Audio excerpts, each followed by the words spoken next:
Hi everyone, welcome back to Nerd Talk. I'm JAZMINE, PrettyBrown&Nerdy, and I am here with gym leader Nessa, number 5 hero Miracle Anairis Quin.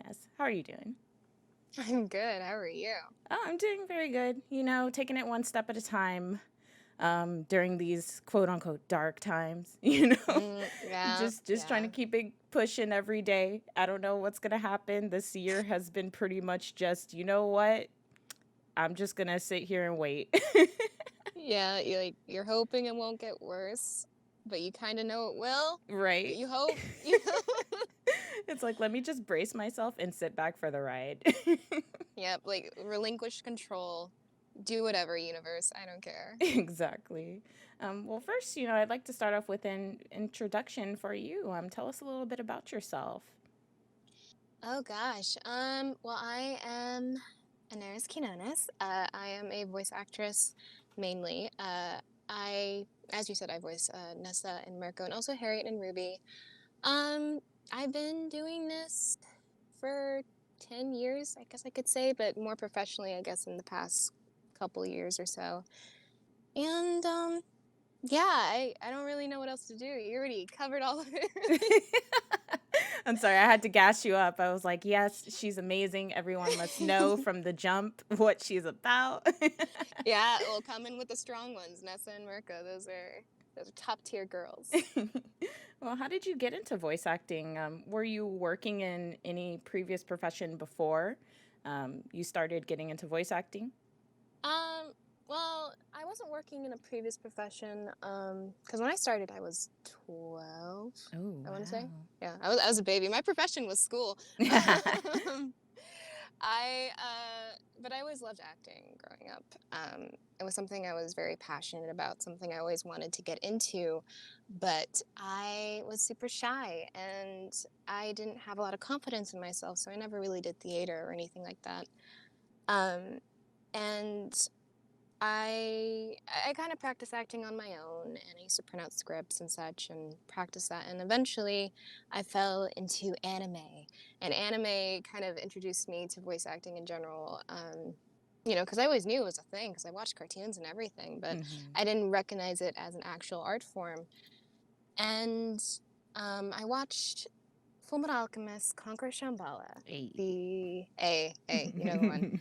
Um, I watched the director's cut for the commentary track, and Laura Bailey was speaking, and I love Laura Bailey so much. Oh, she's Oh my great. gosh, I love her. She is so amazing. I would give my life for her anyways. um, but she was talking about her process and discovering her lost voice, and I guess at the time, I always figured that when you approach a character, you're thinking in terms of cookie cutter personalities, and Lust was sort of the seductive, sexy woman type.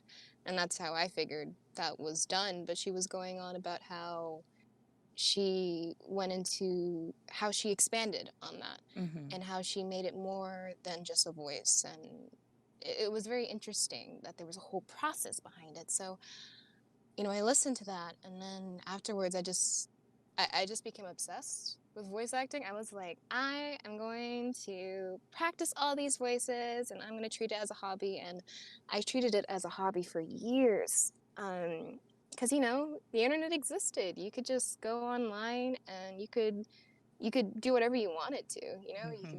draw or you could write or whatever. You had a community that would help you learn and grow. And there was one for voiceover, so I learned and grew from there while doing school. And I always wanted to pursue it professionally, but I didn't live in Texas or LA at the time. I lived between Florida and Georgia. I was like nowhere close to the entertainment industry really. Uh, and eventually I I got to the point where I was like, I've been doing this for so long. Maybe I should start considering it more professionally.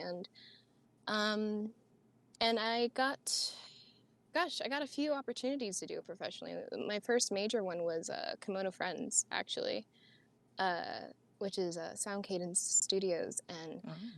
that was such a fun thing to do. Like I got to do my first anime doing like a cute high voice, and I was like, oh my gosh, just everything I wanted to do. And I recorded that, and it like I flew into Texas to do that, and it felt perfect. It felt like home. It felt exactly what I needed in life, and I kind of, let go of the aspiration of, finishing school, because I was in college at the time, and let go of the whole idea of a 9 to 5, because that wasn't exactly making me happy, Yeah. as much as acting was. And I was like, you know what? Let me see if I can make this work. And I worked to see if I could make it work. And the odds were in my favor. And here I am, I guess. I tend to hear that a lot with us creatives. It's just, I don't think we'll ever find any structure in a 9 to 5. I feel like that puts us on edge, like a lot of Mm-hmm. times. Like it's even more stressful because, I think we just have this mindset that we know that we're not cut out for those kind of things. We know that there's something more in life. So that's Exactly. that's really interesting to hear that sentiment for through everyone that I talk to. Um, because that really opened a lot up for me to be like, wow. So, I always thought I was kind of crazy to think that, like, you don't want stability. And it's like, of course we all strive for that eventually. But I feel like with a Mm-hmm. creative mind, we are always thinking in the back of our heads, that we're meant for something greater. So we Exactly. can't fall into that. So that is really affirming to hear you say that too. Oh Um, yeah. Because for me, like because in school, I was the straight A student, right? I was the good kid. I loved being an overachiever. And so the whole system of stability and, graduating over to doing a 9 to 5 job, like that was very set in my mind. But, when I did start doing 9 to 5 jobs, I was just always so frustrated. I mhm. would work it for maybe a few months, and I would enjoy it, and I would enjoy the idea of making a lot of money from something that felt organized and something that was consistent. But sometimes I would try to do my creative stuff, and I didn't have the energy for it. Yeah. And sometimes I would want to, like, I think with Kimono Friends in particular, I was working a full-time job at a mental health facility, which was incredibly draining. And it was really hard for me to take the time off to even fly over to Texas, uh, which was frustrating to me because, I want the stable job that, isn't something that I care about, but I also want to express myself creatively. Yeah. And, eventually I just kind of figured, you know what, we'll see what I can make work. And I realized that in order to, I guess, make myself happy, I had to just let go of that entirely. Like, there was no way I could hold on to it. Yeah, definitely. And so, what are some of the differences between acting on camera versus voice acting? I didn't do too much on camera, although I will say I did a zombie film, this indie zombie film. I was living in Georgia. It never got released, but it was really fun. Uh, but I will say, on camera requires um, more of awareness of everything, right? You need to be Mm-hmm. aware of what you're doing with your voice, what you're doing with your body, your facial expressions. That you need to be so in tune with that. Um, and it also encourages rehearsal way more than voiceover, I think, because voiceover, um, not that you don't have the opportunity to do like multiple takes, but you usually don't get a script beforehand for most projects that you're a part of. You just walk in and you do cold reading essentially. So everything with voiceover is very on the spot. So it's all cold reading there, whereas in on camera or theater, you have more of an opportunity to study um, and gauge the material that you're working with, uh, which I think makes both professions very interesting in their own right. Mm-hmm. But those are the only differences I can think of, really. So I know you say voiceover work requires a lot of, it's more on the spot. But in your Mm-hmm. downtime, do you have any practice or warm up techniques that you utilize? No, I'm a bad I'm a bad voice actor. Don't Um, say that. well, no, because every teacher that you have will be like, do warm-ups. And I'm like, yeah, I don't do warm-ups. I don't. The only time I do warm-ups is if if it's an early morning session, I will do a warm-up. Okay. Or if I took a nap before my session, because usually like my voice takes a while to wake up. It'll take maybe a few hours to wake up. And especially if it's something that requires my higher range, I need to make sure that my voice is awake. So if if it's either of those circumstances, I will do scales.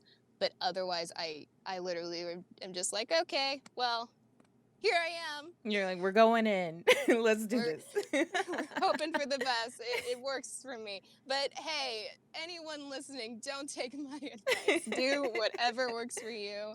I Teachers would get so mad at me. Well, you found what works for you, and I think that's what matters, because at the end you get the job done and you sound amazing. So Thank you. Thank you. I try. well, I know you rarely do warm-up techniques, but as far as like when you get a new character, how do you do any preparation for the role? Do you study the character, or if you're already familiar with the character, do you kind of just go in and you're like, okay, like for instance, if it's an anime that had a manga that you read and you're familiar with the character's personality, are you kind of like, okay, I can just go in here and I have a feel of what the character's like, or do you like to do a bit more prep? I actually do more prep with characters. I think I've started doing more in-depth character studies this year, actually. But beforehand, I was like checking out what I'm doing. See, it's weird because I'm mixing up like, okay, the online stuff that I've done, which is more indie games and such, where it's not Mm-hmm. as professional, but then you have the more professional stuff. So I'll focus on the professional stuff, I guess. Um, in terms of that, I always like to check out what it is first. Mm-hmm. And with Pokemon and My Hero, I was familiar with both. Well, Pokemon I was kind of familiar. I was familiar with Pokemon in general, but I wasn't familiar with the Twilight Wings series. So I did watch the episodes that were out beforehand for that. So I usually watch whatever material is available or read whatever material is available. And I like to take I like to do a little character profile, like channeling my writing skills, and just go into the character's mentality, their background, their upbringing, what brought them to this point, what are their motivations. In the very, very, very rare cases that I get the script beforehand, I like to go line by line and just be like, okay, why are they saying this? And I will go into this whole tangent, this whole overthinking tangent. It's probably because I'm a Virgo, about why they are saying this. And it may be accurate, it may not be accurate, but it lets me shift into their personality more and understand them more intimately, so that when I do have my session, I can slip into it way more easily and make more informed decisions without overthinking as much. Because I find that before I started doing this, I found that I would make very automatic decisions, and it would just be like pure cold reading, right? Mm-hmm. But now that I've started implementing these more informed decisions, I'm able to just capture characters much more quicker than I used to. Uh, and it's great because I could use what I understand with the character, or what I understand of the character, and also use what the director obviously knows about the character, and we can get into this whole nice little collaborative environment, which is amazing. That's probably one of my favorite things about voiceover, honestly. Wow. So I know voicing Nessa in Pokemon Twilight Wings, this is a character that has no previous reference other than the games, Pokemon Sword and hmm Shield. So I think it's safe to say that some of those methods were applied. How was it like finding that voice for her? You know, she was actually kind of a hard voice to figure out, because I figured out the voice in the audition. Uh, and I had the reference for her Japanese voice, and I wasn't sure what to do with it because I was like, okay, well, should I go higher or lower? And I kind of decided on something more. Honestly, she's probably one of the few characters that's actually really close to my natural range. Mm.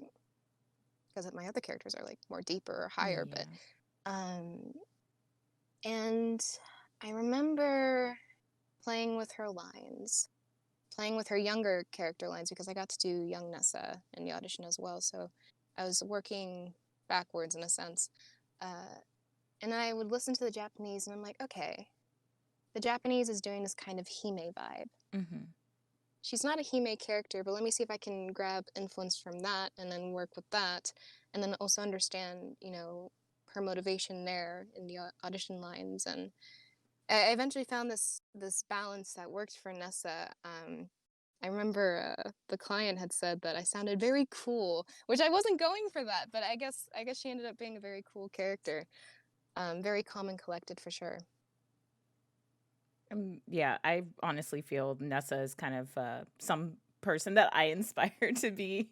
Even playing through the game, it was interesting watching Twilight Wings because when playing the game, she exactly comes off like that. You know, cool, calm, and collected. Like she, Hmm. has it together, and she is that girl. Like she knows, She is. and She she knows knows. it. But it Hmm. was interesting watching Twilight Wings because you get a little bit of her backstory and to know that, she didn't always feel that way. And I thought that was super relatable. And the voice that you brought to her, it kind of humanized her in a way for me, because it's like, okay, here's this character who really wants to make it in the world, as a trainer and, become an iconic uh, person within the realm. And, Hmm. here's the mayor's kind of wanting her to be like a model. And it's like, yeah, just go model. You should probably stick to that, and just to kind of see her struggles and, learn a bit about her childhood too, going back. That was it was mostly, I think I can say, yeah, that was probably my favorite episode to watch. And, It's a very good episode. I don't yeah, it like was when so I good. watched it. When I watched it, I was I was in love. Like I was like, oh my gosh, why did I get the most beautiful episode to voice in? It's so good. Um, no, I see Nesta's a character I relate to in the sense that, I have multiple aspirations in my life, and I think everyone does. But I I guess some people are content just doing one thing in life, but then there's some people who want to do more things in life. I think that's something creatives encounter more often than not. Hmm. And um, sometimes it's a struggle to maintain multiple professions. Uh, for me, my main thing is voiceover. Most people know me for voiceover, but I also like to write and I also like to sing. And writing is something that, I've considered a very important profession to me, but it's also not as thriving as my voiceover. So it's like, oh well, there's an imbalance of careers, and it's just trying to make sure that you are satisfied in everything that you do. Hmm. Um, and also the fact that she like the waters are home. You could tell like she feels so comfortable in the water, and that's something I always loved. Like me growing up, I lived in Florida. I freaking love the water so much. Hmm. And I used to spend hours in the pool and just sitting by the water. So she was a character that I guess felt very close to me. And I guess it was way more easier for me to connect with her and to expand on her for sure. And I'm happy that, with this episode, she was able to be more than she was in the game and, be more of a person because I feel like she didn't really get that chance to be enjoyed Yeah. um, with upon the game's release, with all the controversy and everything for sure. Yeah. And you kind of went into this. This is one of my later questions, but I wanted to go ahead and go into it since you brought it up. But yeah, you are multi-talented. So you're a musician and a writer as well. Talk a little bit about that. So what music do you find that you are interested in and created the most? Like, what different genres do you play around with, and for writing as well? Gosh, in terms of singing, that I keep more as a hobby slash skill that is useful for voiceover and just myself, basically. Um, I I love jazz though. I love jazz. I always wanted to get into doing jazz cover arrangements because I'm not really I don't think I would ever make music myself. Just because I don't really play music, but I do love singing. I've always loved singing. So I would definitely want to work on jazz arrangements or make kind of musical theatery song Are for you a sure. Persona fan by any chance? I am. I Do love you How do you feel Persona. about the soundtrack of P5? It's very jazzy. Oh, I love Lynn so much. I love Lynn so much. She has this beautiful voice, and oh my gosh, I remember when Persona 5 came out, I was like, I want to cover this song and this song and this song and this song. Like, it was ridiculous. Oh, it's so great. Yeah. And as for Um, writing as well, do you dabble in a little fantasy, or what do you like to write? I love fantasy for sure. I've become I've started enjoying writing multiple genres. I think the only thing you probably couldn't get me to write is science fiction because something about that genre just bores me. Not even just in writing it, but just like even acting in it or or watching it. It's like I'm not into this. I'm sorry. That's um, very interesting too, because you often hear the opposite with a lot of people. So I'm actually that's very interesting to hear, because usually a lot of people love sci-fi, but do you feel like it can also be a little overwhelming at times too? Because especially the stories tend to be very deep in lore, and I often feel like I have to do extra research to fully understand what's yeah. going on. Yeah, no, for sure. And gosh, you would think that fantasy is like the same in that case too, but I guess because fantasy, it will very often show or tell you things, so you don't really have to look too deep into it. But sci-fi kind of expects you to know some things already, Hmm. or I don't even want to get into it. I'm getting stressed out thinking You're every right. single Just Star thinking Trek about right it is now is like, like, it's like, oh my god, like I'm thinking about like, oh, Star Trek has great characters, right? But gosh, like every time they try to explain something, I'm like, huh? what is What? that one meme with the equations in the background? Just like, what? Yeah, that is me. That is me. Like, because like I think the only sci-fi thing I can kind of handle is Doctor Who, but even sometimes I will like completely tap out, and Yeah. I'll come back in and I'll be like, That's what? what I was about to say. I was like, I can handle Doctor Who in like small doses and come back. I could never marathon through like an entire season of Doctor Who. Yeah, no, no, no, no, no, no, no, no, no, no. Gosh, yeah, no, yeah, for me though, fantasy is my big thing. Um, but I also like just, I guess, writing more slice of life. I'm saying slice of life like anime stuff. Right. But I like yeah, I consider myself more of a character writer. I love exploring characters more than anything.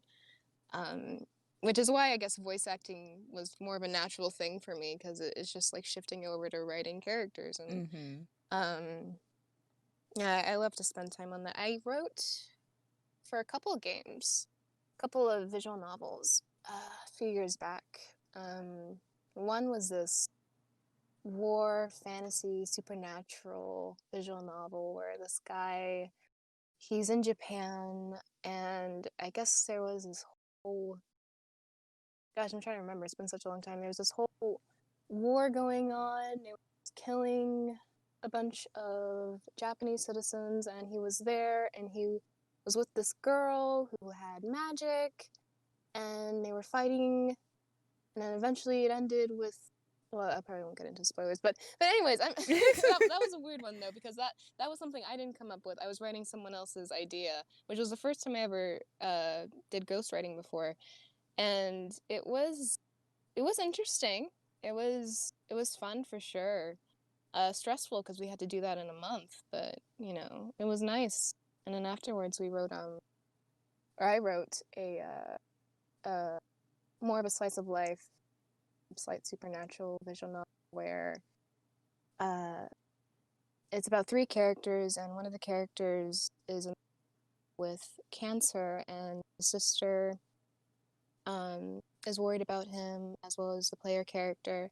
And, they just try to figure out what they're going to do with this last week that they have together. Um, and, it eventually gets into ghosts and everything, because it turns out that the sister is a ghost, and so they eventually try to figure out how to help her move on. And that never came out, sadly, but it was that was really fun to That write. sounds so interesting. I would love to get into that. Like, it's I always so know. disappointing too when you hear that. It's like, oh wow, that sounds awesome. Oh, it never launched. Oh, damn. Yeah, that's how it is, right? Yeah, It's just right. like dang it, why is it always the good things? Right. Oh man. Well, it's exciting to know that you're voicing Mirko from My Hero Academia. The That girls. is actually one of my all-time favorite characters. So I was like, yes, this is perfect casting. Yes. Oh my gosh, I'm so glad you thought that. I love her so much. I wanted her for ages, I think. Like, not initially when everyone started talking about her. When everyone was talking about her, say, January or February, I was like, oh, yeah, she seems cool. And then somebody brought up the I guess somebody was talking about how, oh, she has Spanish attack names. And it's like, oh, she's Afro-Latina. And I'm like, huh? Hello? Right? Hi, Like, I'm here. perfect. I love her so much. And I love how you seem to be drawn to like bunny characters too, because then you have like Harriet and now it's Mirko, and it's like, just play all the bunny girls, please. I really want to at this point.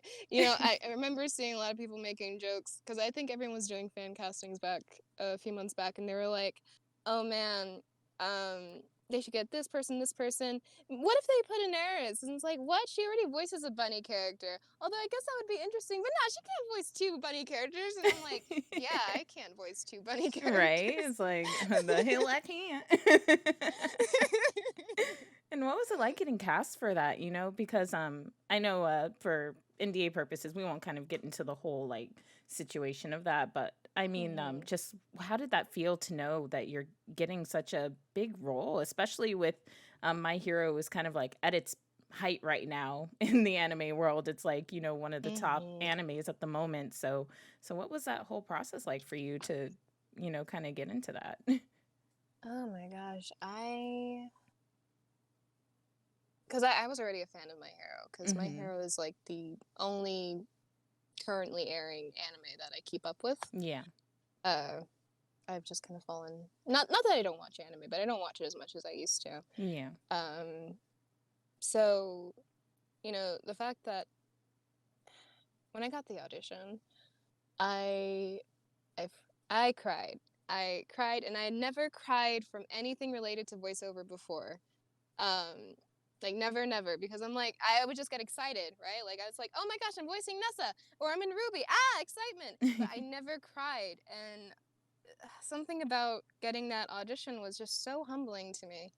And gosh, I feel like I'm gonna get emotional right now. I can't do this. Anyways, I wish I could hug you from the screen. I've been so emotional lately. No, but no, My Hero. Gosh, like, I love My Hero so much, and I don't read the manga for it, because I keep to my anime dub, because I just keep it simple. But I didn't know about Mirko, and I knew how popular she was, and I honestly didn't think I would get the audition at all, because I really started making a name for myself, I guess, this year more than any other time. And when I did, I just cried, because wow, this is such a big character, this is such a big opportunity. And not only such a big opportunity, it's a big opportunity that I really want, because something about Mirko always, I always felt drawn to her, and I always felt confident with her, I guess. So it was like, oh well, if I don't voice her, then it's gonna hurt, Yeah. And I guess every voice actor would say that, like, if I don't voice this character, or if I don't voice in this show, it's gonna hurt. But I don't know, like, I'm not normally the type to get that attached, so it was strange how attached I was to her. And booking her and getting to be her was incredibly surreal, incredibly surreal. And I still can't believe that I'm in the show that I used to watch, like, while working at my stupid anime store when I used to work in an anime store. Like, I can't believe that. It just shows that life will change. And Oh yeah. yeah, I'm getting Yeah, sentimental. it's so weird, like you said, it's like you never know. It's like you think of where you were at one point and to see where you are now, it's like, wow, life comes at you fast. Like, this is so surreal. Yeah, and I guess that's what that role was like, the culmination of everything that I'd done so far, I guess. Yeah. Like, not my peak, I don't think, but or I hope not. But I do think it was just incredibly humbling. I felt incredibly blessed with that role, and just super excited. And I think it means a lot to many people, especially like black anime fans, because for me, when I see brown characters in anime, I'm always like, oh, is the voice actor black? Like, do we get a Yeah, black voice actor? Because for me, diversity is so important it in is. every aspect of the entertainment industry. And diversity in voice acting has been a topic that's come up recently, and the importance of having black voice actors voicing black characters. And as an Afro Latina, how has your experience been navigating through this profession? Because to see you voicing Mirako, I think, was even more exciting for me, because I'm like, yeah, it is really great to see not only a black voice actress but an Afro Latina, like, out here doing the thing, like killing it. Is just it means a lot. And especially seeing Zeno and what he's doing with Hawks, and now in Mhm. Fire Force, I just feel like this is only the beginning. And so what has that been like in your experience navigating through voice acting, as an Afro Latina? Before because I mentioned I've been into this since I was 12. Mm-hmm. I was always very aware of how white cast lists were when I was growing up. And I was very afraid of pursuing this professionally because, not for any reason like I'm a bad actor or anything. I didn't doubt my abilities, but I doubted that the industry would be fair towards me as a person of color, not only me having my very Spanish name, but also me being black as well. And I wasn't, there's I can't even think of an Afro Latina industry, especially when I was growing up. Like, it's just like non-existent for the most part. Um, so you're trudging into uncharted territory, and you're kind of hoping that your talent will be enough. And I think that fear of not succeeding because of the color of my skin drove me to work 10 times harder. Yeah. I was always constantly working, odd hours all the time. Like, oh, you need something for me in a few hours? Okay, got it done. Like I was just doing the most constantly. And, even when I booked my first anime, it was just this thought of, okay, I got this, but how long will it take for the next role to come? Will I ever get the next role? Yeah. And I think that's the constant fear that I still have. Um, with finishing Nessa, it's like, oh, is this just going to be my big one-time thing and then that's it? Because I feel like that happens a lot when you see people of color in the voiceover industry. You'll see them voice, a couple major roles, and then they kind of fall off the deep end, and you don't know why. Yeah. So it's incredibly important to me, for sure. Diversity has always been incredibly important, and I think making sure that that the industry is a space where everyone can succeed as long as you are talented and professional. I think that is something that everyone, especially people of color in this industry, endeavor to do. We want to make it an even playing field for everyone. So yeah, I only hope that things will get better. I have a feeling that they will. I feel like with Black Lives Matter this year being more relevant, uh, and with, you know, all the recent success of people like myself, Zeno and Danny Chambers, and Kai Jordan actually recently in Pokemon Twilight Wings, you know, seeing all that, I feel like that gives more for a conversation that has always been much needed, honestly, For sure.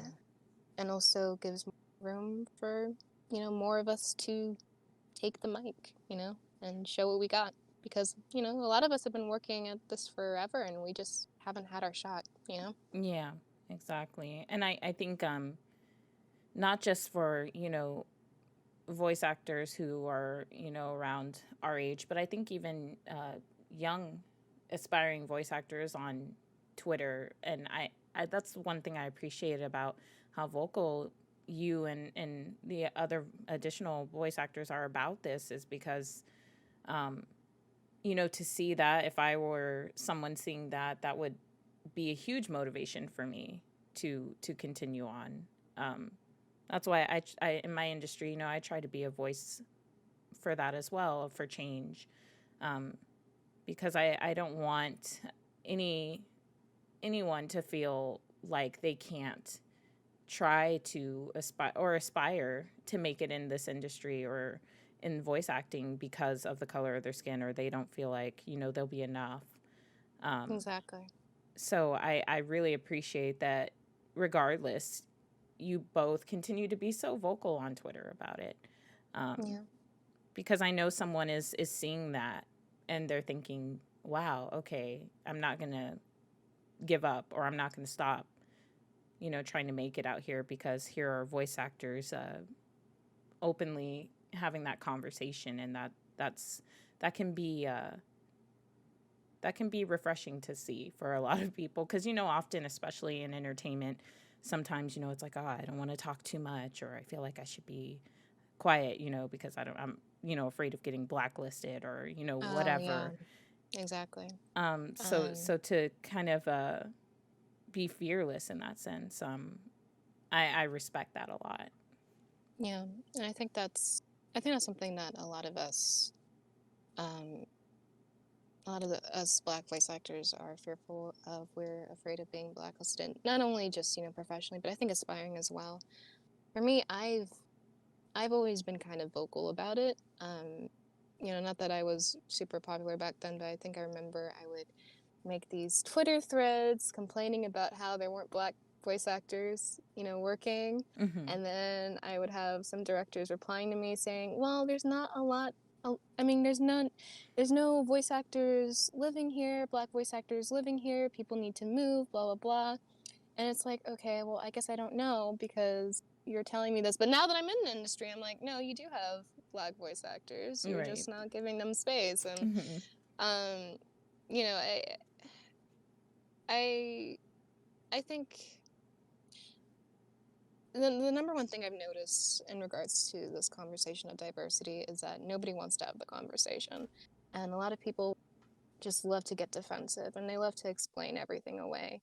You know, like, oh, this casting decision happened because blank blank blank, and it's like, okay, well, you're not listening, from one, Yeah. and you're not giving enough space to have a dialogue, which is what we need, because obviously there's something.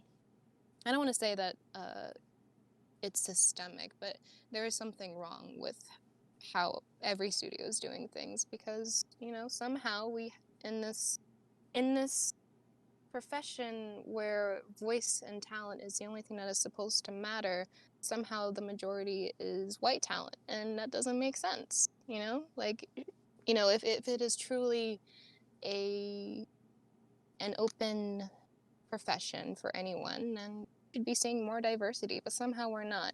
And I think that's something that requires a discussion with everyone, with directors, with casting directors, with clients, with voice actors, and everyone. But, you know, it's just pushing to have that dialogue. And I do think we have more space now, this year more than ever. Oh yeah. But before, I think there was a lot of, oh, this person's complaining.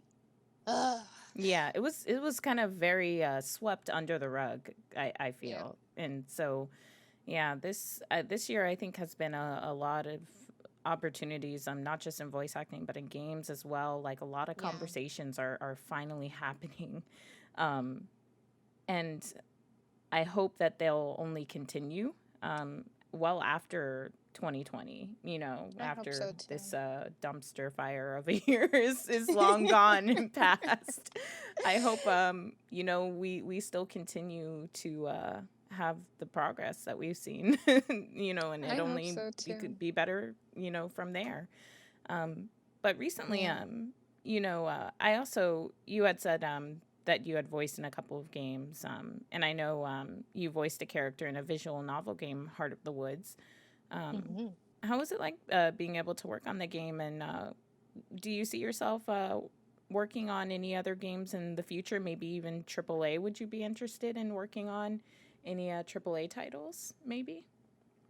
Um, well, in regards to Heart of the Woods, that was actually really fun. I think that I got to do that after I had moved to Texas, and it was my first time in a while that I got to play with my higher range because, especially recently, it's if I ever get cast for anything, it's my deeper range. Mm-hmm. Um, very much the Mirko types or the Harriet types for sure. Um, so getting to play this super high voice fairy character was really nice. That's the nice thing I like about doing indie work. I can experiment with character types and ranges that I wouldn't normally experiment with in a professional setting, just because professional settings like they're typecast a little bit too much. Um, but it was really fun to do. It was super, super fun to do. The developer is amazing. Um, in regards to AAA games, absolutely. Uh, I've always said that I wanted to have a career like Laura Bailey. And Laura Bailey's career, she started off with anime and then branched into animation and now AAA games. So that is something I very much want. Um, it's just a matter of, when I get there. Mm-hmm. Um, I I've recently realized that in terms of voice acting, I enjoy doing anime, but even more than anime, I enjoy doing prelay and video games. And I haven't had the chance to do any big titles in video games other than Smite, but I do think I like starting from scratch. Um, way more than working with a reference and then Yeah. having to do the whole 3 beeps ADR thing, uh, which is fun. But I definitely aspire to get more into original forms of character voice acting for sure. In your experience, what do you feel is the main difference in smaller versus larger productions? Um, smaller. I'd say time, time to do things for sure. I feel like in regards to smaller productions, there's a lot more leeway, uh, and even more room for collaboration. Not saying that you wouldn't have room for collaboration with professional productions, but I feel like if you're doing, say, a visual novel, a college animation or something, I feel like you can have more of a discussion with the director, and they'll be able to implement it because everything. You're kind of on the same level. There's no power dynamics per se. Mm. Um, and usually they have a lot of time to work with things. I've worked on some games that have taken years to come out, or I've worked on some animations that took like maybe a couple weeks, but you still had some time. Like it varies, but I feel like you can play more, take more time with those things, whereas in professional productions it's a very quick turnaround, especially with anime, with the simulcasts, simuldubs in particular. uh, you have a week to do everything. You have a week to do the writing, the casting, the voicing, all that stuff. And it's crazy, crazy fast. So I guess those are the main differences. I don't know. It always varies from production to production, I think. Yeah, I think that is definitely something that can be a factor as well. Everyone works differently, so you never quite really know what you're going to be in for. But especially, I know now, I've seen, a lot of voice actors are working remote or setting up their makeshift booths in their closets, or Yeah. albeit. So, how have you been working through this pandemic? Are you doing any? Well, you don't have to say exactly what you're doing, but are you working remote? And how has it been trying to get through that whole dynamic right now? I am working remotely. Thank God. Uh,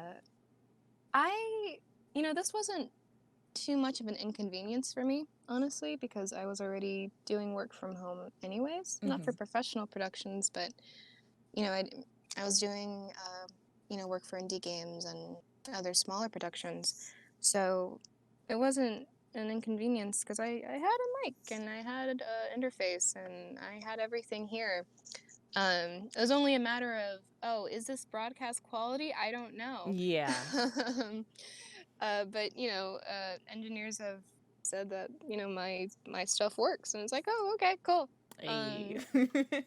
That has to be like the best compliment when they're like, "Oh, yeah, your stuff's good. It's broadcast level." It's like, "Whoa, really?" You're sure? Right, Okay. okay. Like if it was up to them, I'm sure they would rather me come into the studio. But like they were like, oh, this is, you know what? This is like you are so clear. Like we've spoken to people where we can't understand them at all, and it's like, really? Dang. I guess I didn't have to spend too much money. I'm glad. Because I'm not even working out of a whisper room. I'm working out of a little makeshift closet studio. Wow, But that's awesome. yeah, well, I had it set up for a while, and it was just like adding. I think I had to add vinyl masks. Just to make sure that, because what I'm most worried about when it comes to this little studio space is the fact that it doesn't have double walls like Yeah. a whisper room would usually have. So I get worried about outside noise. And so my little solution was like, okay, well, let me put vinyl masks, which was amazing. I was surprised at how well it worked. And then, add fabric and foam, and it's like, Y'all oh, taking cool. notes? Yeah, hey, I got you. But it's pretty cheap to do. But I've seen people who are working just straight up out of their closet. I don't even think they have any foam or anything up. They just have their clothes up around them and they're recording in the small space, which I couldn't do. I'm like looking at these people's setups like, oh no, I would die from the heat. Right? I would I'm feel like, doesn't it get hot in claustrophobic. there? Jeez. Oh, yeah. Well, you know what? It gets hot in my setup. So imagine a smaller space. Right? Like, I couldn't. I could not. It's like literally, it's like turns from a makeshift voice booth to like a little sauna. Just Literally. Oh my gosh. The thing is, right? Because I'm with my parents during all this this whole pandemic, and so I'm in Florida, and it is like 100.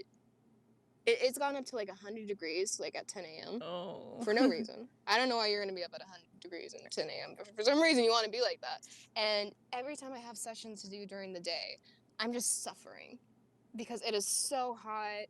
Like I literally just have like, because I have to turn off my fan because it's too noisy. Yeah. And I'm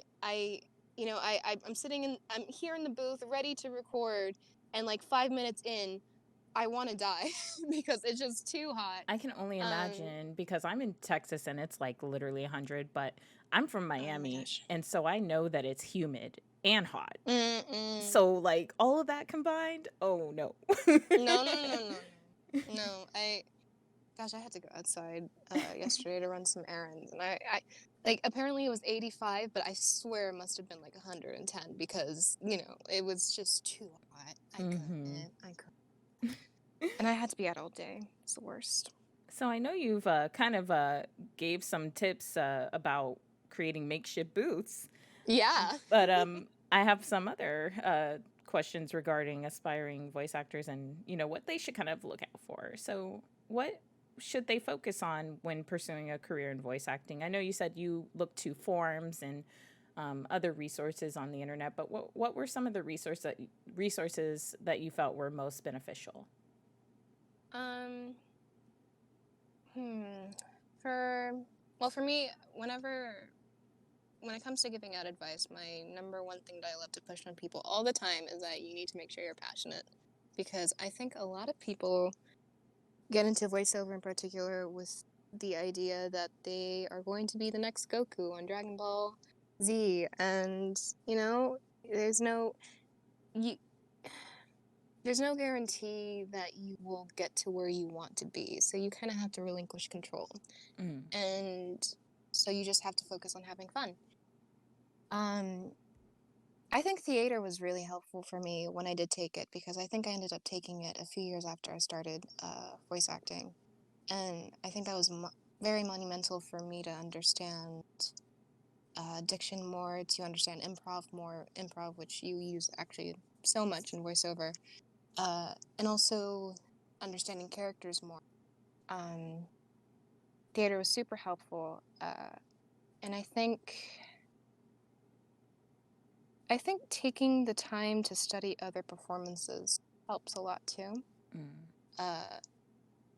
For me, I love to, like, I would notice performances that I found very interesting, or performances and things that I wanted to be in, right? Like, say I wanted to be in The Legend of Korra, and I would listen to Janet Varney's Janet Varney's performance as Korra. And I'm like, oh, she, her voice is down here, and she's doing these certain inflections, and I listen and maybe try to imitate, not with the purpose of trying to be her, just with the purpose of understanding her performance.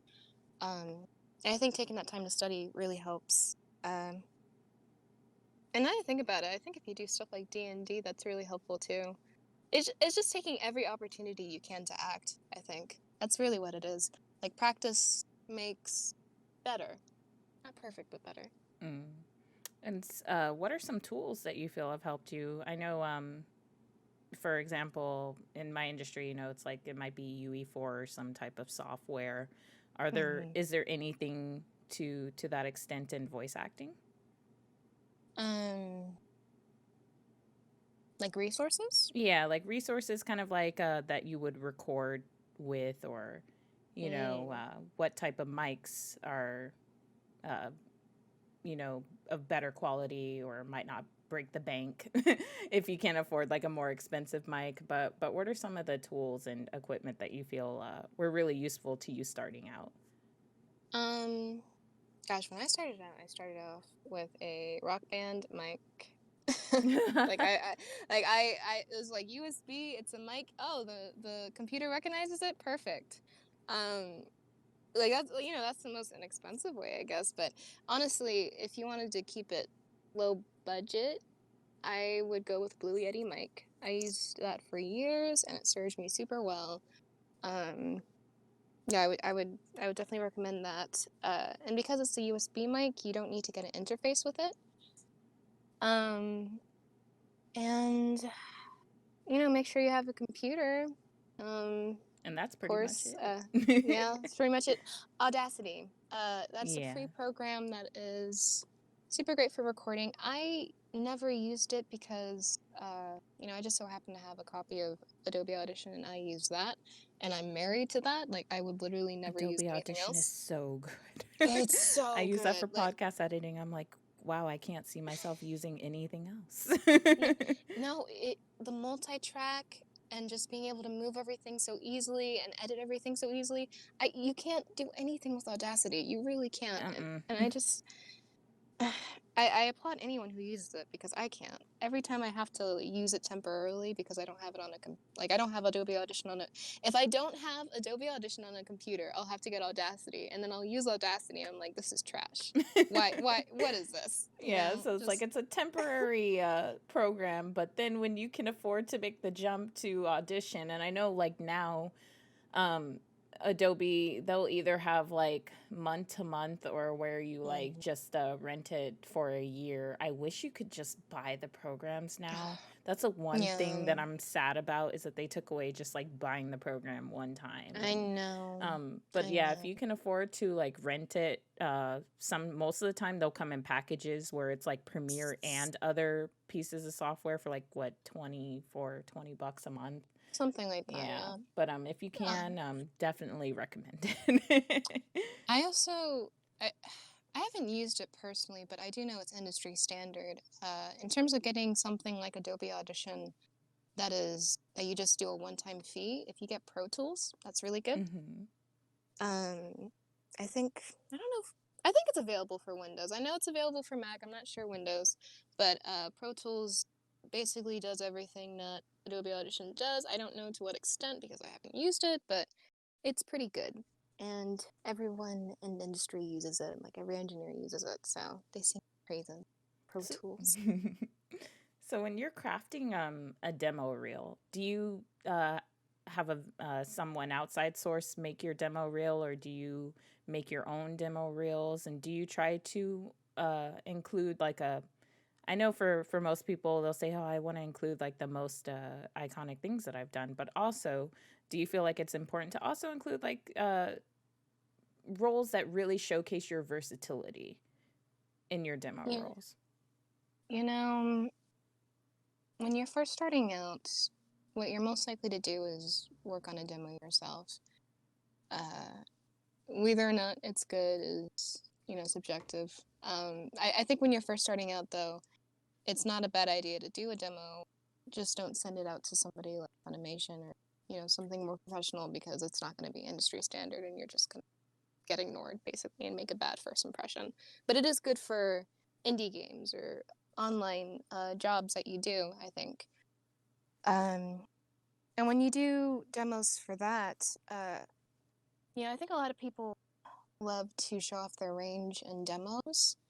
And I think if you have range, it's not a bad thing to show off. But more than anything, the most important thing is acting and being able to set up a scene that's, with 5-10 second intervals that you have per spot. Um, so you want to show off your emotional range more than anything. And you want to show off uh, character archetypes that fit your and fit the characters that are in your wheelhouse essentially. Mm-hmm. Because I think a trap for me when I first started out is that I had all these characters in mind that I wanted to voice, characters that I thought I would be good at voicing. Um, and the acting was good, but I think I focused so much on the voice, on having multiple voices that I wasn't able to have a very uh, rounded reel in terms of emotional acting because I think all of the spots were just uh, super dramatic. So Yeah. there was nothing like super funny or nothing more grounded. It was just all dramatic, dramatic, dramatic. It was just like, well, can you do like what if they're looking for something else? What if they would just want to hear you do a little funny bit?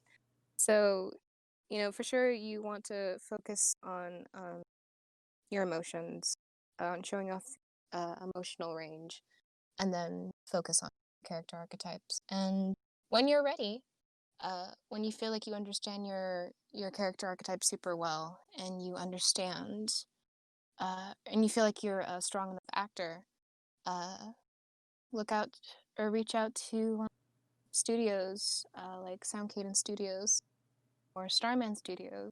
You can get a demo produced with them. I think Starman is the cheaper between the two, but I use Sound Cadence for mine. Well, thank you so much, Anairis. I really appreciate you coming on. And where can we all find you? You can find me mainly on Twitter at Anairis_Q. I'm also at Instagram at the same username, and you can find me on Facebook, Anairis Quin. I think it has voice actress attached to it, so I have a little page there. And yeah, and otherwise you can find me on my website, which is anairisq.com. Well, thank you so much, Anairis. And thank you to everyone listening. And you can find me on all social platforms under Pretty Brown and Nerdy. And thank you for listening to Nerd Talk. Bye bye.